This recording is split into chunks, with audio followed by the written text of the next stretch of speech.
Алмаз Акынжанович, мен кечеги Акылбек Үсөнбековичтин мага берген аэропорттор боюнча жообунан кийин бүгүн сизге, Кыргыз Республикасынын президентине, улуттук коопсуздук кызматынын башчысына кайрылайын деп чечтим.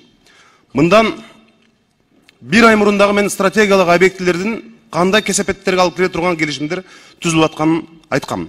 Урматтуу кесиптештер, азыр министрлер кабинети Бишкектеги Манас аэропортун жана Ош аэропортун 39 жылга түрктөрдүн анча белгилүү эмес Ида Иншаат деген компаниясы менен меморандум түзүүнүн алдында турат. Мына 39 жылга биз аэропортторубузду сырткы башкарууга берип жатабыз. Муну Акылбек Үсөнбекович кече ушул жерде айтты.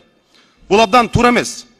Анткени Дүйнөлүк банк IFC менен келишим түзүп, ошонун алкагында ачык конкурс өткөрүлмөк деген сөз берилген. Германиядан, Голландиядан, Түштүк Кореядан ири компаниялар катышууга аракет кылып жатканда эч кандай конкурсу жок, эч кандай тендери жок. Эки чоң аэропортубузду, стратегиялык объектибизди мына бергенин жатабыз. Бүт меморандум 2061 жылга чейин канчадан акча төлөп турабыз. Ошонун бардыгы жазылган мына каттар турат. Өкмөт аралык комиссия терс корутунду берген. Тышкы иштер министрлиги бул болбойт, улуттук кызыкчылыкка каршы келет деп терс корутунду бергенине карабастан биздин министрлер кабинети бийлик ошол түрктөрдүн Ида Иншаат деген компаниясы менен эч кандай конкурсу жок туруп аэропортторубузду карматканы калдык. Булар 557 миллион инвестиция кылабыз дейт. Мына азыр Манас аэропорту жылына 50 миллион доллардан киреше берип атат бизге. Жылына 5%дан өсүү болот дейт.